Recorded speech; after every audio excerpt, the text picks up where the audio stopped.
तो यहाँ पर भगवान वर्णन कर रहे हैं कि हर व्यक्ति को कर्म करना ही पड़ेगा, क्योंकि कर्म किए बिना कोई रह नहीं सकता है।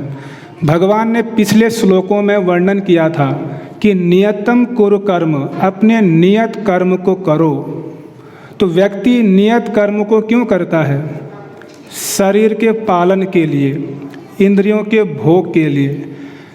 तो अर्जुन के मन में या सामान्य व्यक्तियों के मन में यह भाव ना आ जाए कि भगवान ने ही कहा है कर्म करना चाहिए, और भगवान भी कह रहे हैं कि शरीर निर्वाह के लिए कर्म करो, क्योंकि कर्म किए बिना शरीर का निर्वाह भी नहीं हो पाएगा, ये भगवान ने कहा था। लेकिन जगतवासी सामान्य लोग भगवान के इस वचन को कहीं उल्टा ना समझ बैठें कि भगवान कह रहे हैं देखो देखो कर्म करना चाहिए, कर्म करना चाहिए। किसके लिए कर्म करना चाहिए? अपने शरीर निर्वाह के लिए। परिवार का भरण पोषण करो और खूब गधे की तरह काम करो, रात दिन नौकरी करो, पैसा कमाओ और ऐशो आराम करो। भगवान ही कह रहे हैं कर्म करो। तो भगवत गीता तो यही कह रही है। तो भगवान अंतर्यामी हैं। भगवान हम जैसे पतित जीवात्माओं के मन को, हृदय को समझते हैं कि मूर्ख जीव मेरे वचनों को क्या समझेगा। तो भगवान ने तुरंत बोला यज्ञार्था कुरु कर्माणि, कि यज्ञ पुरुष के लिए कर्म करो, भगवान के लिए कर्म करो, अपने लिए नहीं।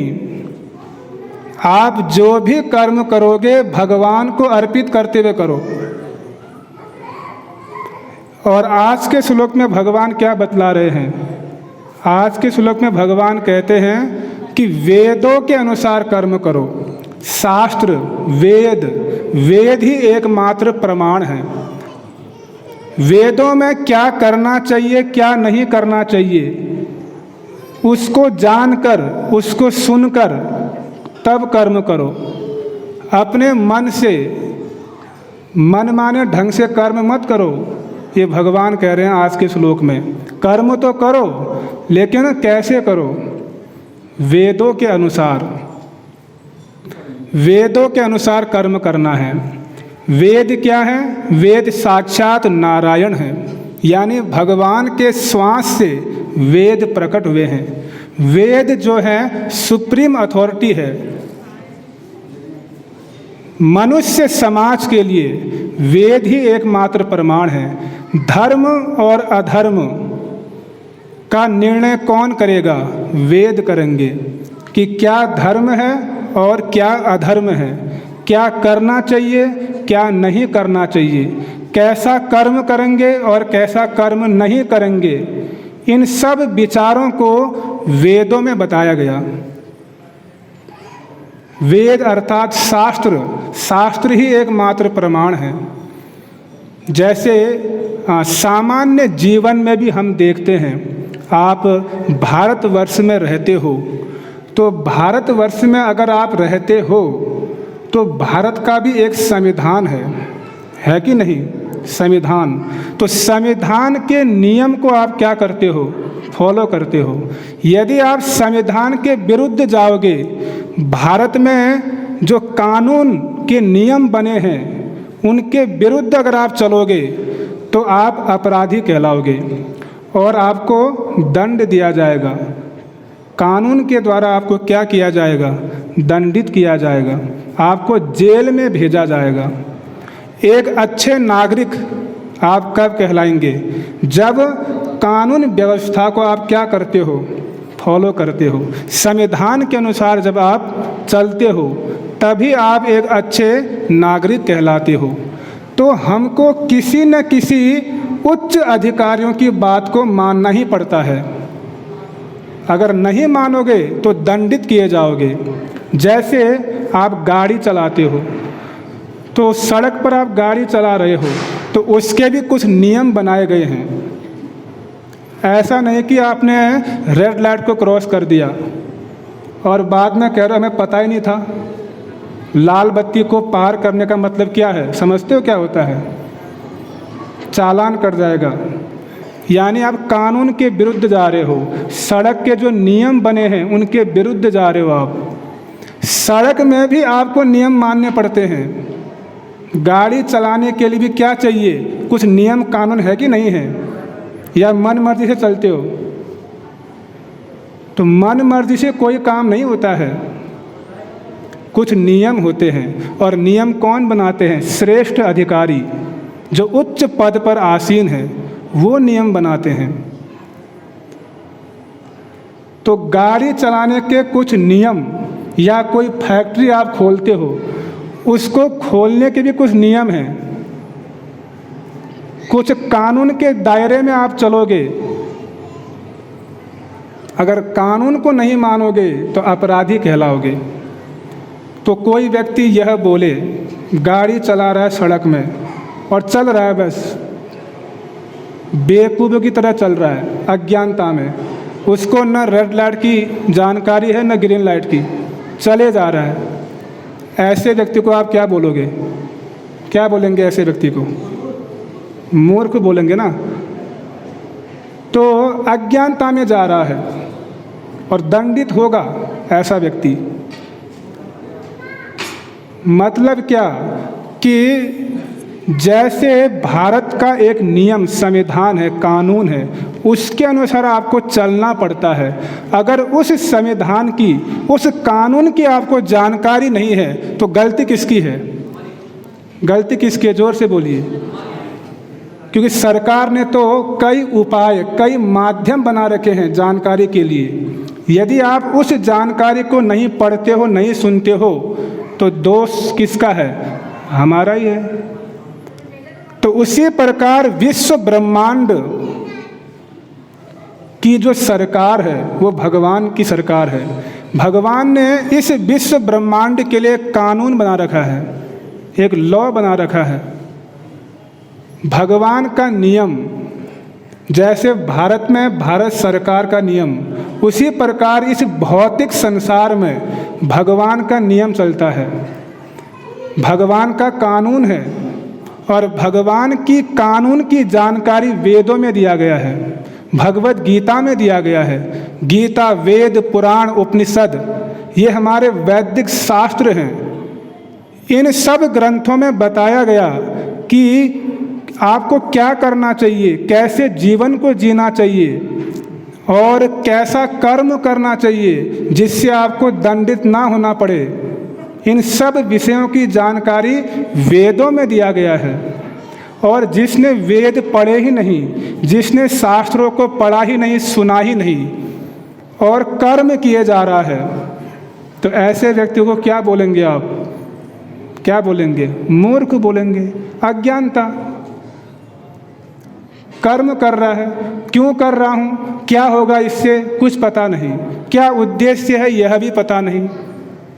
ये तो ऐसा ही हुआ जैसे बिना गोल के आप फुटबॉल खेल रहे हो। बिना गोल के क्या खेल रहे हो? फुटबॉल। फुटबॉल का बहुत बड़ा मैदान है, उसमें गोल ही ना हो तो कैसा लगेगा आपको? न देखने में अच्छा लगेगा, न खेलने में अच्छा लगेगा। तो कुछ न कुछ गोल होना चाहिए, उद्देश्य होना चाहिए। उद्देश्य क्या है कर्म करने का?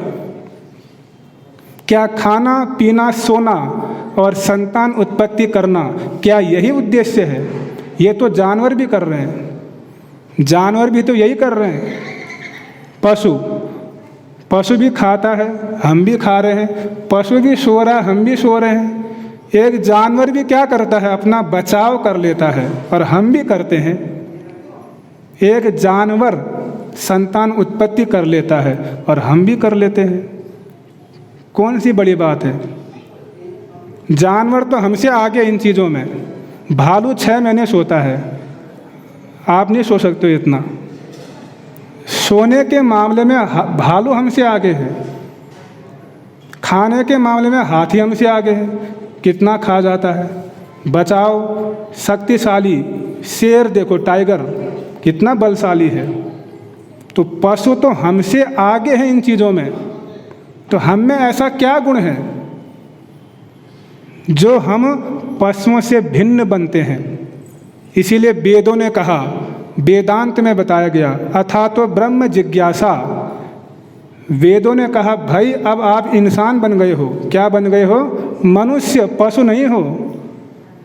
पशु बन गए हो तो क्या करेंगे? अथा तो ब्रह्म जिज्ञासा। अथा तो अर्थात ब्रह्म की जिज्ञासा करो, श्रेष्ठ वस्तु की जिज्ञासा करो, अपने बारे में जानो, भगवान के बारे में जानो। मैं इस संसार में क्यों कष्ट पा रहा हूँ, मैं इस संसार में क्यों फंसा हुआ हूँ, इस संसार से मुझे कैसे मुक्त होना है, भगवान के साथ मैं कैसे अपने संबंध को स्थापित कर सकता हूँ। इन सब विषयों की जानकारी के लिए हमको मनुष्य जीवन मिला है। अथा तो ब्रह्म जिज्ञासा। उत्थिष्ठ, जागृति, उठो और जागो और श्रेष्ठ वस्तु के लिए प्रयत्न करो, तुच्छ वस्तुओं के लिए नहीं, सांसारिक वस्तुओं के लिए नहीं। तो श्रेष्ठ वस्तु कौन है? श्रेष्ठ वस्तु है भगवान। तो भगवान की प्राप्ति करने के लिए ये मनुष्य जीवन दिया गया है। इस संसार में हर वस्तु नश्वर है, अनित्य है। शरीर अनित्य है, जैसे शरीर अनित्य है, जगत की वस्तुएं अनित्य हैं, उसी प्रकार इस संसार का सुख भी अनित्य है। इसीलिए ऐसी वस्तु को प्राप्त करो, ऐसा सुख प्राप्त करो जो सनातन है, जो शाश्वत है, जो कभी खत्म नहीं होने वाला है। अगर उस सुख को हम प्राप्त कर लेंगे तभी हम वास्तविक सफल व्यक्ति कहलाएंगे। इसीलिए वेदों के अनुसार कर्म करो। कर्म योग की बात भगवान ने बोला, कर्म की बात नहीं कहा। कर्म योग, कर्मों का योग करो, जोड़ो भगवान से कर्मों को। छोड़ना कुछ नहीं है, जगत की जितनी वस्तुएं हैं वो भगवान से जोड़ना है। भगवान ने 9वें अध्याय में बतलाया कि यज करोसि यज स्नासि यज जुहोसि ददासि यत पश्यसि कौन्तेय तत् कुरुष्व मदर्पणम। कि भगवान कहते हैं आप जो कुछ करते हो, जो कुछ खाते हो, जो कुछ तपस्या करते हो, जो कुछ दान देते हो, धन कमाते हो, वो मुझे अर्पित करते हुए करो। हर व्यक्ति भोजन करता है, करता कि नहीं करता है? भूखा तो कोई रहता नहीं है। तो भगवान क्या कहते हैं? भोजन करो, लेकिन पहले मुझे भोग लगाइए, भगवान को भोग लगाइए, फिर उसको प्रसाद के रूप में ग्रहण करो। तो आपका वो भोजन करना भी क्या हो जाएगा? यज्ञ हो जाएगा। यज्ञ अर्थात भगवान की भक्ति हो जाएगी। आप फिर भगवान का प्रसाद आप ले रहे हो। और हर व्यक्ति जो है धन कमाता है, लेकिन उस धन का वो क्या करता है? अपने इंद्र तृप्ति में लगाता है। तो भगवान कहते हैं जितना आप धन कमाते हो उसका कुछ प्रतिशत तो मुझे दान में दो, भगवान की सेवा में। 10%, 20%, 30%, जितनी जिसकी सामर्थ्य योग्यता है उसके अनुसार जितना वो धन कमाता है, सबसे पहले उसको उसमें से कुछ प्रतिशत भगवान को दान देना चाहिए। तो वो धन कमाना भी आपका क्या हो जाएगा? यज्ञ, यानी कर्म योग हो जाएगा। आपने कर्म किया और योग कर दिया भगवान से। तो तपस्या भी भगवान के लिए करो। हर व्यक्ति तपस्या करना चाहता है, तो भगवान के लिए सवेरे ब्रह्म मुहूर्त में उठिए और भगवान का कीर्तन कीजिए, आरती कीजिए, जप कीजिए। ये तपस्या है। तो हर कर्म को हम भगवान से जोड़ सकते हैं। इसी को बोलते हैं कर्म योग। कर्मों का योग करना भगवान की तरफ। केंद्र बिंदु भगवान कृष्ण को बनाना है। और कर्म कैसे करना है ये तो हमको भगवत गीता ने बताया, वेदों ने बताया। अगर यह जानकारी हमको नहीं होगी तो हम अज्ञानता में ही कर्म कर रहे हैं। अज्ञानता, घोर अज्ञानता। और ऐसे कर्म कर रहे हैं कि जिससे हमको नरक में गिरना पड़ सकता है, नरक लोक में दंडित होना पड़ सकता है। और भगवान का जो कानून है वो बहुत स्पष्ट और सटीक है, वहाँ घूस नहीं चलता है। भगवान के कानून में घूस नहीं है। संसार में तो आप जमानत दे के घूस देकर निकल जाओगे, लेकिन यहाँ भगवान का जो कानून है वहाँ बस नहीं पाओगे आप। अगर वेदों के विरुद्ध, शास्त्रों के विरुद्ध, भगवान के विरुद्ध अगर कोई कर्म करते हो आप, तो आपको दंडित होना ही पड़ेगा। तो कर्म योग, आप जो कुछ भी करते हो भगवान को अर्पित करते हुए करो, तभी आप इस संसार से मुक्त हो पाएंगे। और जो वेदों के विरुद्ध कर्म करते हैं उसको कहते हैं विकर्म, अर्थात शास्त्र विरुद्ध कर्म।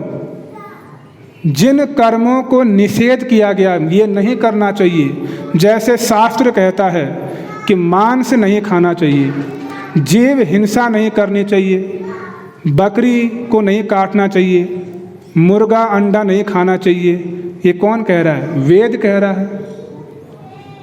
लेकिन हम तो मानते नहीं, क्योंकि वेदों को न पढ़ा न सुना, और सुना भी तो विश्वास नहीं करते हैं। किसने देखा? स्वर्ग नरक सब यही है, कुछ नहीं होता है स्वर्ग नरक। हमको तो कुछ दिखता ही नहीं है, हम नरक को नहीं मानते हैं, हम नरक को नहीं मानते हैं। ऐसे भी लोग हैं। आपके मानने न मानने से कुछ नहीं होने वाला है। शास्त्र की वाणी पर आपको विश्वास करना ही पड़ेगा, वेदों पर आपको विश्वास करना ही पड़ेगा, नहीं तो आप नरक में दंडित होकर ही रहेंगे। उल्लू होते हैं, उल्लू सुना है? उल्लू देखा आप लोगों ने? उल्लुओं की एक सभा बैठी, उल्लुओं की क्या बैठी? एक सभा। आप लोग तो उल्लू नहीं हो, आप लोग सब श्रद्धालु हो, मंदिर में आए हो, लेकिन हम बतला रहे हैं। उल्लुओं की सभा बैठी और उल्लुओं का जो राजा था उसने घोषणा किया। क्या घोषणा की? कि हम सूर्य को नहीं मानते हैं। क्या घोषणा की? हम सूर्य को नहीं मानते हैं, सूर्य होता ही नहीं है, सूर्य हमको दिखता ही नहीं है, क्यों माने हम? तो उल्लू लोग इस निर्णय पर पहुंचे कि सूर्य नहीं होता। क्यों? क्योंकि उनको सूर्य दिखता ही नहीं है। तो कुछ उल्लू जैसे लोग होते हैं जो ये प्रश्न उठाते हैं कि भगवान दिखते नहीं हैं, नरक भी दिखता नहीं है, इसलिए हम मानते नहीं हैं। तो ये उल्लुओं का निर्णय, तो उल्लुओं के निर्णय को हमने नहीं मानना है, नहीं तो धोखा खाना पड़ेगा। विश्वास करना चाहिए। कुछ चीज़ें ऐसी होती हैं जिन पर विश्वास करना ही चाहिए। हर वस्तु को पहले चेक नहीं किया जाता है कि है कि नहीं, मान लो। वेदों ने कहा है मान लो। जैसे कहीं पर ट्रांसफार्मर होता है, क्या होता है ट्रांसफार्मर? बिजली घर या बिजली जहाँ से क्या होती है, सप्लाई होती है, तो वहाँ पर वोल्टेज भी बहुत हाई होता है और उसमें क्या लिखा होता है नीचे? डेंजर। क्या लिखा होता है? डेंजर। अब कोई व्यक्ति बोले मैं नहीं मानता हूँ, लिखी हुई बात पर मैं विश्वास नहीं करता हूँ, पहले मैं चेक करूँगा फिर मानूँगा, और जब चेक करेगा तो बाद में रिपोर्ट देने लायक भी नहीं रहेगा फिर कि डेंजर था कि क्या था। इसीलिए विश्वास कर लो, भाई लिखा है डेंजर है, मान लो। कुछ चीज़ें ऐसी होती हैं जिसको मान लेना चाहिए। उसी प्रकार वेद शास्त्र, इनकी बात को मान लो, चेक मत करो इनको। तो जब मानोगे तभी जो है आपका मंगल होगा। अगर वेदों के विरुद्ध जाओगे तो फिर नरक में गिरना पड़ेगा, दंडित होना पड़ेगा, 84 लाख योनियों में भटकना पड़ेगा। इसीलिए वेद ही धर्म और अधर्म का निर्णय करते हैं। सुप्रीम अथॉरिटी वेद, भगवान साक्षात भगवान है। कलयुग के लोग इतने गिर गए हैं, जो कलयुग के लोग हैं वो इतने नीचे गिर गए हैं। आप लोगों ने रावण, हिरण्यकश्यपु, इनका नाम सुना है? रावण का नाम कितने लोगों ने सुना आप में से? सभी ने सुना है। तो रावण भी कलयुग के लोगों से अच्छा है। क्यों? क्योंकि रावण भी वेदों को मानता है। रावण वेदों को मानता है, 4 वेदों का ज्ञाता था रावण। इसका मतलब क्या? कि वो वेदों पर विश्वास करता है। लेकिन कलयुग के लोग रावण से भी नीचे गिर गए, वो वेदों को मानते नहीं। तो इस मामले में कम से कम रावण अच्छा है। कम से कम वो किसी को तो मानता था, वो नास्तिक नहीं था। वो ब्रह्मा जी की तपस्या किया। वेदों में बताया गया कि अगर आपको कुछ सिद्धियां चाहिए, कुछ भी वस्तु चाहिए, तो देवताओं के लिए क्या करो? तपस्या करो, यज्ञ करो। और रावण ने, हिरण्यकश्यप ने वही किया। किसी न किसी देवता की उन्होंने क्या किया? उपासना किया, माना किसी को। तो इसीलिए कलयुग के लोगों की बड़ी दयनीय स्थिति है, बड़ी अज्ञानता, घोर अज्ञानता। और जब तक इन सब विषयों की जानकारी नहीं होगी, तब तक जन्म मृत्यु के चक्र में बार बार हमको फंसना पड़ेगा। और इस संसार में माया के द्वारा हमको दंडित होना पड़ेगा, कष्ट भोगना पड़ेगा। इसीलिए वेदों के अनुसार हमको चलना है। किसके अनुसार चलना है? वेदों के अनुसार। धर्म अधर्म का निर्णय वेद करते हैं। यमराज जी का नाम सुना आप लोगों ने? यमराज जी के कुछ दूत भी होते हैं, कुछ सैनिक भी होते हैं। यमराज के दूतों का दर्शन कोई करना नहीं चाहता है। करना चाहते हैं आप लोग? नहीं करना चाहते हैं। लेकिन श्रीमद् भागवतम में वर्णन आता है, अजामिल नामक एक व्यक्ति था, बहुत पापी व्यक्ति। अजामिल नामक एक बहुत पापी व्यक्ति था। जीवन भर उसने पाप कर्म किए। गलती से उसने अपने पुत्र का नाम नारायण रख दिया। क्या रखा? नारायण। और नारायण किनका नाम है? भगवान का नाम। तो जब यमदूत उसको लेने के लिए आए तो बहुत घबरा गया वो। और उसी समय उसके मुख से क्या निकला? बेटा नारायण मुझे बचाओ, बेटा नारायण मुझे बचाओ। तो नारायण तो किसका नाम है? भगवान का नाम है। तो भगवान के जो पार्षद, भगवान के जो दूत हैं वैकुंठ लोक में, वो तुरंत वहाँ पर उपस्थित हो गए। और इतिहास में पहली ऐसी घटना घटी कि यमदूतों को किसी ने रोका, पहली बार। और वो रोका भगवान के पार्षद, भगवान के दूतों ने। और उस समय भगवान के दूतों ने यमदूतों से प्रश्न किया। क्या प्रश्न किया? कि आप जो हैं अजामिल को ले जा रहे हो, इस व्यक्ति को ले जा रहे हो, आप लोग जानते हो कि धर्म अधर्म का निर्णय कौन करता है? किसको दंड देना चाहिए, किसको दंड नहीं देना चाहिए, इसका निर्णय कौन करता है? कहीं अज्ञानता में तो आप किसी को भी दंडित तो नहीं करते हो। पहले बताइए कि किसको दंड देना चाहिए, किसको नहीं देना चाहिए, इसका निर्णय कौन करेगा? जैसे पुलिस कर्मी है। पुलिस कौन है? सरकार का अधिकारी है। उसका कर्तव्य है अपराधियों को क्या करना? दंड देना। लेकिन मान लो उस पुलिस के अधिकारी को कुछ ज्ञान ही ना हो, कोई निरपराध व्यक्ति है, उसको भी उसने क्या कर दिया? दंड दे दिया। तो ये क्या हो जाएगा?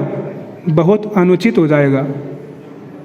इसलिए पुलिस कर्मी को पता होना चाहिए कि किसको दंड दिया जाता है, किसको नहीं दिया जाता है, क्या क्या धाराएं होती हैं, किस धारा के तहत इसको दंडित किया जाना चाहिए, पकड़ना चाहिए, अरेस्ट करना चाहिए, ये सब जानकारी होनी चाहिए। लेकिन भगवान के दूतों ने यमदूतों से पूछा, भाई आप लोग बताइए, आप इस व्यक्ति को ले जा तो रहे हो, लेकिन पहले हमको बताओ धर्म अधर्म का निर्णय कौन करता है, किसको दंड देना है किसको नहीं देना है, इसका निर्णय कौन करता है। सोचिए यमराज के दूत कितने बुद्धिमान हैं, बड़े जानकार हैं। उन्होंने बहुत ही सुंदर उत्तर दिया है, श्रीमद् भागवतम में आप पढ़ सकते हो, बड़ा सुंदर यमदूतों द्वारा दिया गया उत्तर। क्या बोलते हैं, यमदूत उवाच वेद प्रणहितो धर्मो हि अधर्मस्तदपर्यः वेदो नारायण साक्षात् स्वयंभूरीति सुश्रुमा। यमदूत कहते हैं वेद प्रणहितो धर्मो, जो वेदों के द्वारा मान्य है वही धर्म है। ये कौन कह रहे हैं, यमदूत कह रहे हैं। और जो वेदों के विरुद्ध चलते हैं वही क्या है, अधर्म है। वेदो साक्षात नारायण, क्योंकि वेद साक्षात नारायण है। तो वेदों की बातों का उल्लंघन कोई नहीं कर सकता है। यदि कोई वेदों के विरुद्ध चलेगा तो वो दंडित होगा। यानी यमराज क्या कहते हैं, यमराज के दूत क्या कह रहे हैं कि वेदों के विरुद्ध जो कार्य करेगा वही क्या होगा, दंडित होगा। ऐसा हमने यमराज जी से सुना है। कौन कह रहे हैं, यमदूत कह रहे हैं। यमराज जी से सुना है, बहुत उत्तम बात बोल रहे हैं कि श्रेष्ठ अधिकारी को क्या कर रहे हैं, कोट कर रहे हैं कि हम नहीं कह रहे हैं, हमने किससे सुना है, यमराज जी से सुना है। और यमराज जी कौन हैं, भगवान के महान भक्त हैं। वो अच्छे से जानते हैं, धर्म को जानते हैं, वेदों को जानते हैं। और यमराज जी जो भी बोलेंगे वही धर्म है। यमराज जी कभी गलत नहीं बोल सकते हैं।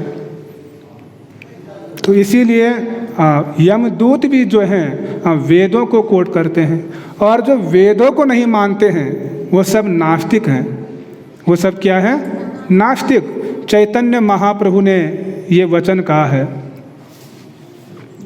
वेद न मानीय बौद्ध हयत नास्तिक, वेदाश्रय नास्तिक वाद बौद्ध के अधिक। जो बुद्धिस्ट लोग हैं वो वेदों को नहीं मानते हैं। इसीलिए चैतन्य महाप्रभु कहते हैं कि बुद्धिस्ट लोग क्या हैं, नास्तिक हैं। लेकिन उनसे बड़े नास्तिक कौन हैं, जो वेदों को तो मानते हैं लेकिन वेदों के अनुसार नहीं चलते हैं। वो और खतरनाक है।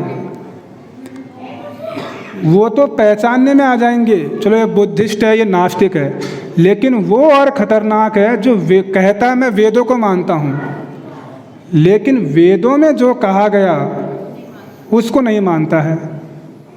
वो और भी खतरनाक है। इसीलिए वेद कितने श्रेष्ठ हैं। वेदों के विरुद्ध अगर भगवान भी बोलेंगे तो भगवान की बात भी मान्य नहीं होगी। सोचिए आप, वेद कितने श्रेष्ठ अधिकारी हैं कि भगवान और वेदों में कोई अंतर नहीं है। भगवान के श्वास से वेद प्रकट हुए हैं। लेकिन वेदों को भगवान ने अधिकार दिया है। अगर भगवान तक भी वेदों के विरुद्ध कुछ कहते हैं, वेदों से हटकर कुछ नई बात बोलते हैं, तो वो मान्य नहीं होगी। इसीलिए भगवान के एक अवतार हुए हैं जिन्होंने वेदों के विरुद्ध बोला और उनकी बात मान्य नहीं हुई। रामायण में वर्णन आता है, क्या वर्णन आता है, अतुलित महिमा वेद की तुलसी कहत विचार, जो निंदत निंदित भयो विदित बुद्ध अवतार। रामायण में वर्णन आया कि अतुलित महिमा वेद की, वेदों की अपरम महिमा है, अद्भुत महिमा है। लेकिन जो निंदत निंदित भयो विदित बुद्ध अवतार, लेकिन वेदों की निंदा किया बुद्ध अवतार ने। भगवान बुद्ध का अवतार हुआ। उन्होंने वेदों के विरुद्ध एक नया मत का प्रचार किया। इसीलिए वे अवतार क्या हो गए, निंदित हो गए। उनके विचारों को नहीं माना गया। जो वेदों को मानने वाले हैं उनके द्वारा भगवान बुद्ध के जो विचार थे उनको स्वीकार नहीं किया गया।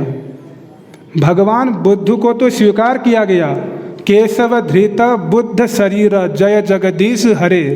भगवान बुद्ध को तो स्वीकार किया, लेकिन जो उनका मत है उसको स्वीकार नहीं किया। तो भगवान को वेदों के विरुद्ध क्यों बोलना पड़ा?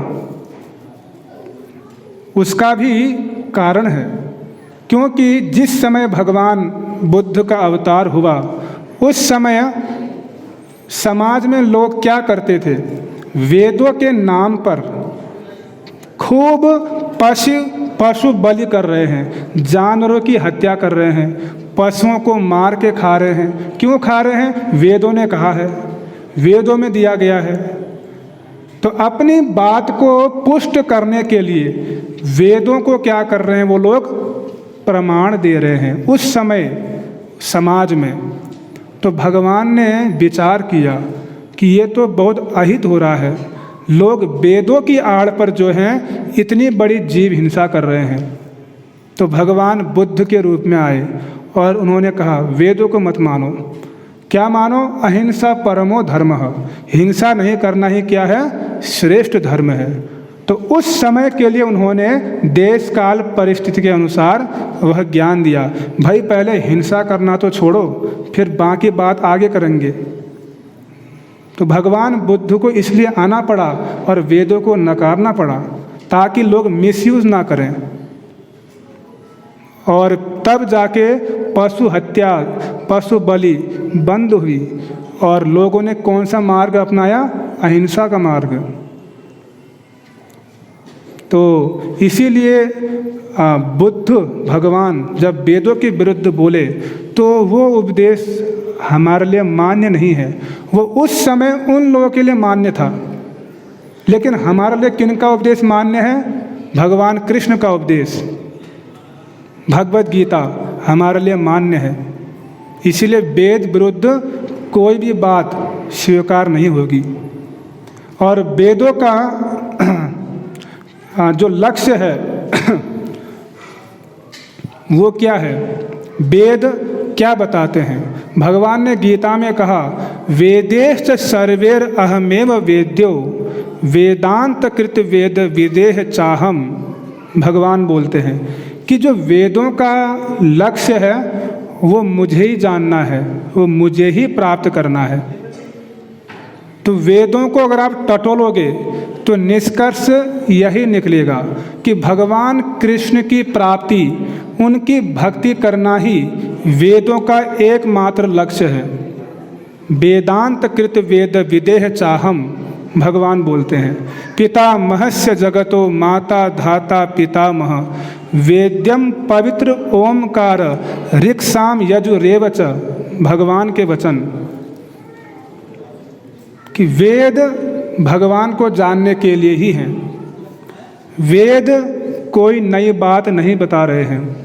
वेदों का एक ही निष्कर्ष है कि भगवान को कैसे प्राप्त किया जाए। और वेदों में 3 मार्ग दिए गए, कर्म कांड, ज्ञान कांड और भक्ति कांड। तो भक्ति योग के माध्यम से हम भगवान को प्राप्त कर सकते हैं, ये वेदों ने हमको बताया। लेकिन जो सामान्य लोग होते हैं वे लोग वेदों को नहीं समझ सकते हैं और पढ़ भी नहीं सकते हैं। बहुत विशाल है वेद पुराण, हमारे वैदिक शास्त्र बहुत हैं, कितना पढ़ोगे आप? और पढ़ भी लोगे तो समझ में नहीं आएगा।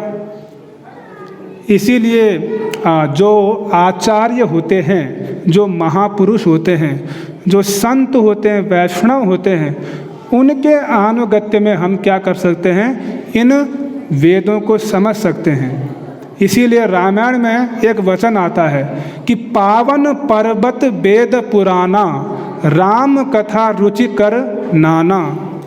पावन पर्वत वेद पुराणा, जो वेद पुराण है वो पर्वत के समान विशाल हैं। बहुत विशाल पर्वत है और उस पर्वत में हीरे और सोने की खान है। एक विशाल पर्वत है, उसमें किसकी खान है? हीरे और सोने की खान है, लेकिन आपको उसकी जानकारी नहीं है। लेकिन आपको पता है कि इस पर्वत में क्या है? हीरे और सोने की खान है, पता चल गया आपको है। अब आपने क्या किया? पूरे पहाड़ को खोदना शुरू कर दिया। जब खोदोगे तो एक तो परिश्रम लगेगा खोदने में, दूसरा मिट्टी आएगी, पत्थर मिलेंगे, कई प्रकार की असुविधा का आपको सामना करना पड़ेगा, समय भी लगेगा, असुविधा भी होगी, और वो सोना और हीरा पता नहीं कब मिलेगा कि नहीं मिलेगा, इसकी भी कोई गारंटी नहीं है। क्योंकि अगर हमने ठीक स्थान में नहीं खोदा तो नहीं मिल सकता है।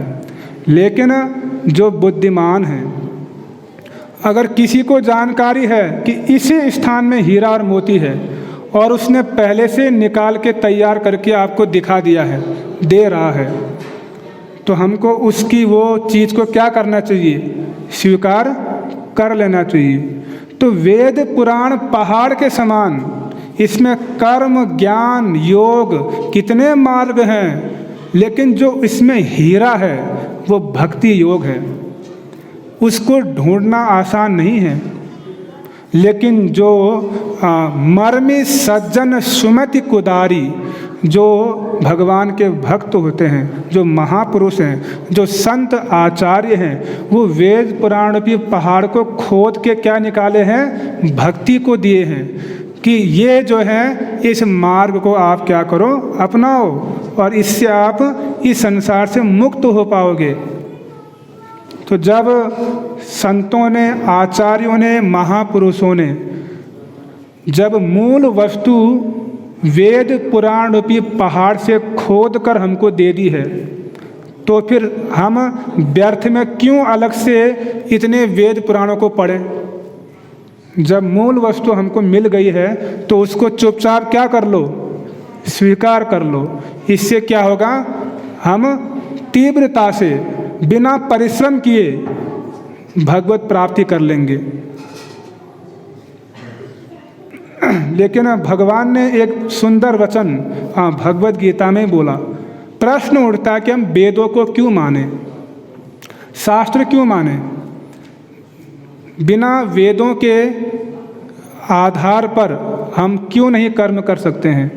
तो भगवान भगवत गीता के 16वें अध्याय के श्लोक संख्या 23 और 24 में भगवान बताते हैं, क्या बताते हैं? यह शास्त्र विधिम उत्सृज्य वर्तते काम कारतः न स सिद्धिम वाप्नोति न सुखम न पराम गतिम। जो शास्त्रों के आदेशों की अवहेलना करता है और मनमाने ढंग से कार्य करता है, ऐसे व्यक्ति को न तो सिद्धि, न सुख और ना ही परम गति मिल सकती है। ये भगवान कह रहे हैं। और भगवान क्या कहते हैं?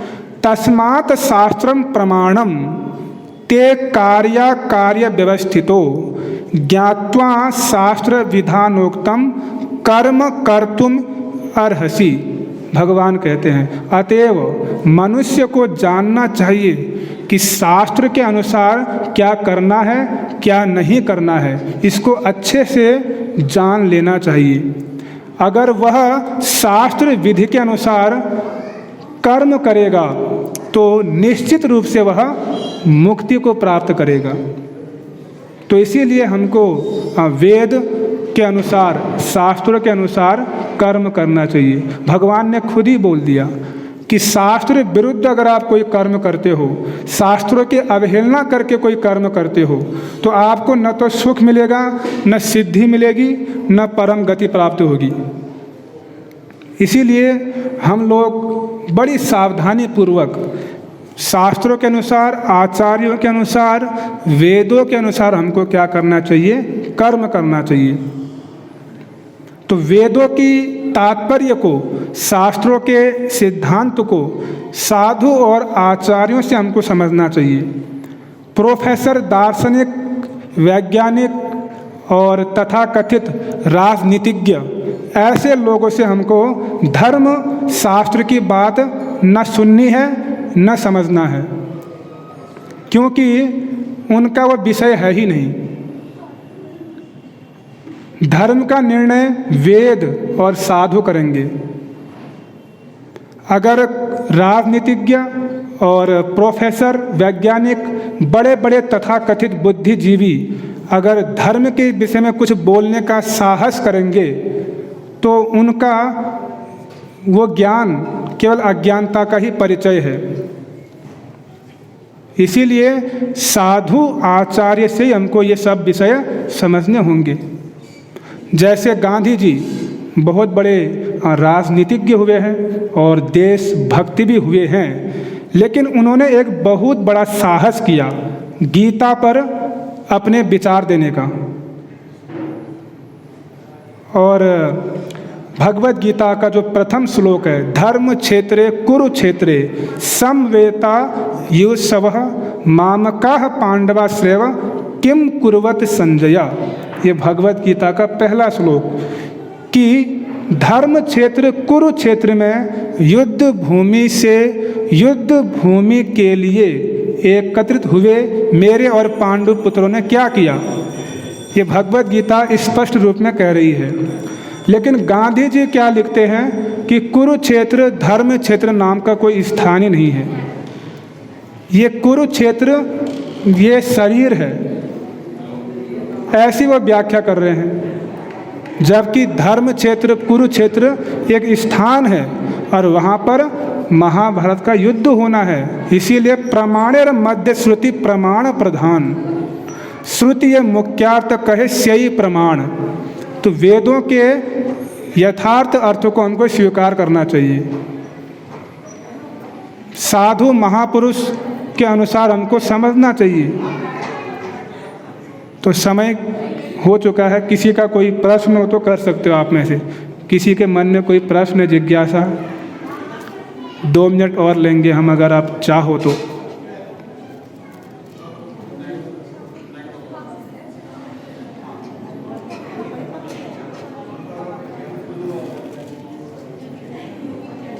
कोई प्रश्न नहीं है?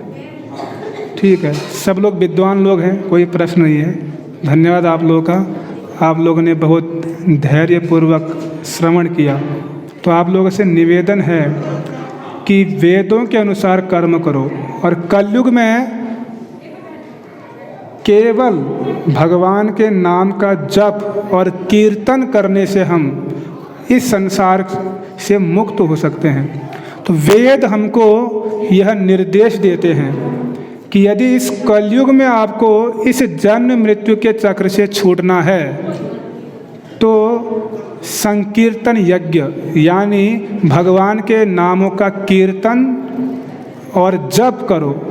इतना करने मात्र से आप इस भौतिक संसार से, जन्म मृत्यु के चक्र से सदा के लिए मुक्त हो जाएंगे। ये वेद हमको बताते हैं। अब इसके अतिरिक्त कुछ और चीज़ आप कर रहे हो तो फिर उसका कोई महत्व नहीं है, क्योंकि फिर वह कर्म वेदों के विरुद्ध हो जाएगा। चाहे आप तथाकथित योग, साधना, धर्म कुछ भी कर रहे हो, लेकिन वेदों द्वारा वह प्रमाणिक नहीं है, तो वह धर्म भी आपके लिए क्या बन जाएगा? अधर्म बन जाएगा। इसीलिए समस्त शास्त्र, समस्त वेद पुराणों का एक ही आदेश, हरेर नाम हरेर नामेव केवलम कलौ नास्तेव नास्तेव नास्तेव गतिरन्यथा, कि इस कलयुग में केवल भगवान कृष्ण के नामों का कीर्तन और जप करने से व्यक्ति मुक्त हो सकता है। इसके अनुसार आप क्या करो?